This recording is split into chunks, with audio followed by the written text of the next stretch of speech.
Lorsqu'on a une distribution de données à deux variables, c'est généralement une bonne idée de la placer dans un plan cartésien.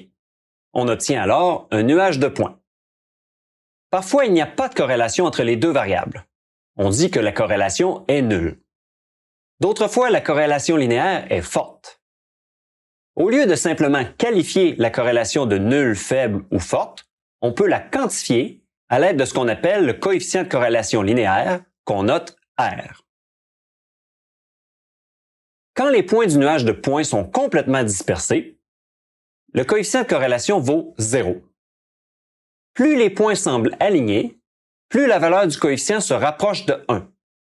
Si le coefficient R vaut exactement 1, c'est que les points sont parfaitement alignés. On dit que la corrélation est parfaite. Attention, la corrélation linéaire peut aussi être négative. Le signe moins, placé devant la valeur du coefficient, sert à indiquer que les variables varient dans le sens contraire. C'est-à-dire que plus les valeurs de x augmentent, plus celles de y diminuent. On observe alors un nuage de points décroissant.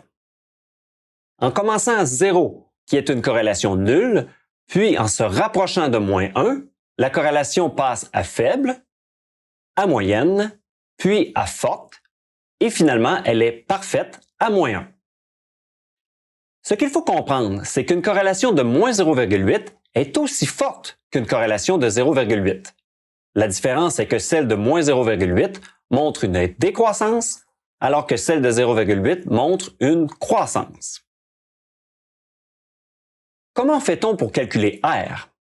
La façon la plus précise de calculer le coefficient de corrélation linéaire est d'utiliser les outils technologiques qui sont programmés avec des algorithmes permettant d'obtenir la valeur exacte de R. Sinon, la plupart du temps, on peut se contenter d'estimer R à l'aide de la méthode du rectangle. On trace le plus petit rectangle possible autour du nuage de points, puis on mesure les dimensions de ce rectangle. Ensuite, on calcule R en appliquant cette formule. On choisit le plus ou le moins en fonction de l'orientation du nuage de points et on effectue le calcul entre parenthèses.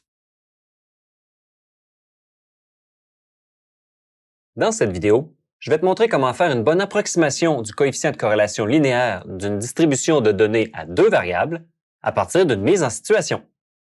Voici le problème. Un économiste étudie les ventes quotidiennes moyennes d'un produit congelé en fonction de l'augmentation de son prix sur plusieurs années. Voici ces données. Donc, en observant le tableau, on se rend compte que plus le prix de vente augmente, puis plus les ventes quotidiennes diminuent. Mais est-ce que la corrélation est faible ou forte?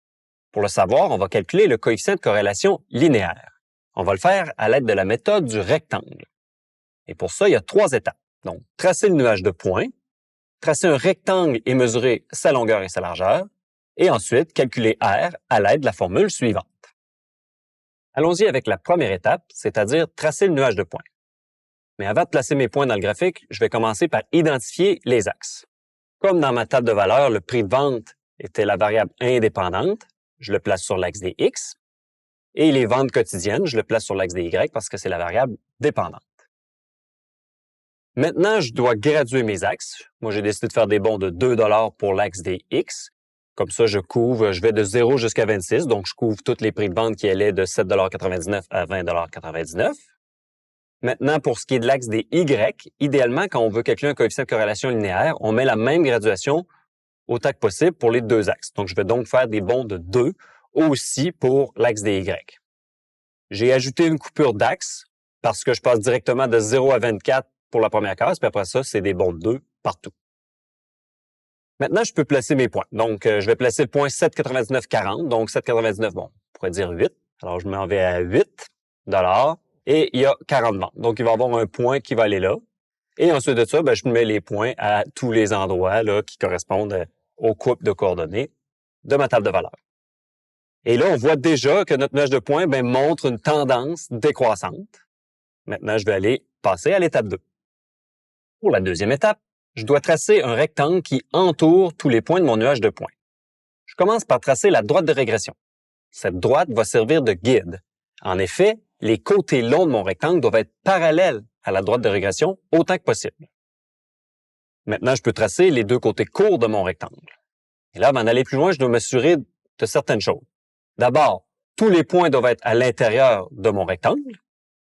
Il arrive parfois qu'on laisse un point à l'extérieur du rectangle parce que c'est une donnée aberrante. Donc, si j'avais un point vraiment éloigné des autres, je l'aurais laissé à part, mais sinon, c'est pas le cas ici. Tous les points sont à l'intérieur de mon rectangle.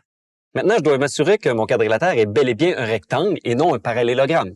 C'est-à-dire que les côtés opposés doivent être parallèles et qu'on doit avoir des angles droits à chacun des sommets de mon quadrilatère.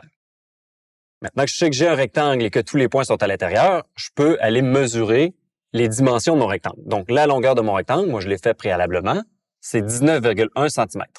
Donc, je vais écrire tout simplement 19,1. Et la largeur de mon rectangle est de 3,7 cm. Je vais l'indiquer ici. 3,7 cm également. C'est important d'avoir la même unité de mesure. Maintenant, je peux passer à la troisième étape. À la troisième étape, je dois calculer le coefficient de corrélation à l'aide de la formule suivante. Je te fais remarquer que dans la formule, il y a le symbole plus ou moins. Ça veut dire qu'on doit faire un choix. Alors, on choisit plus si le nuage de points montre une tendance qui est croissante et je choisis le moins si la tendance est décroissante, comme c'est le cas ici. Donc, moi, je choisis le moins. Ensuite, je remplace petit côté par la largeur de mon rectangle, soit 3,7 cm, et grand côté par sa longueur, soit 19,1. Je commence par la division, donc 3,7 divisé par 19,1 me donne environ 0,19. Je l'indique. Je fais la soustraction, donc 1 moins 0,19 donne environ 0,81, ce qui fait que mon coefficient de corrélation linéaire est d'environ moins 0,81. Maintenant, rappelons-nous la question de départ. Est-ce qu'il y a une corrélation entre le prix et les ventes de l'article? Nous, on avait vu avec le nuage de points que oui, il y avait une corrélation. Si oui, est-ce que la corrélation linéaire est forte ou faible? Et on répond à cette question en donnant une estimation du coefficient de corrélation linéaire. Notre estimation est faite. Elle est de moins 0,81. Maintenant, on a besoin d'un tableau pour savoir si c'est fort, moyen ou faible. Alors, le tableau suivant nous donne des indications par rapport à ça.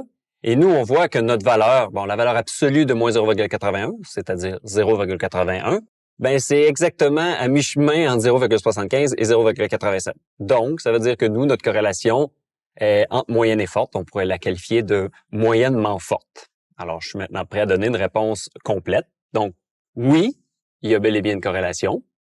Le coefficient de corrélation linéaire étant de moins 0,81, elle est moyennement forte.